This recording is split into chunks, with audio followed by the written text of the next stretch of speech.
أعوذ بالله من الشيطان الرجيم. بسم الله الرحمن الرحيم. لإيلاف قريش إيلافهم رحلة الشتاء والصيف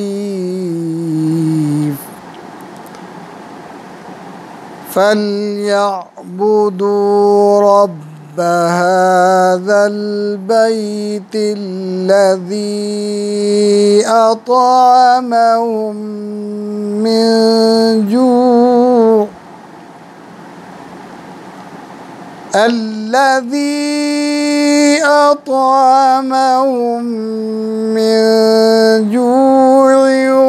وآمنهم من خوف.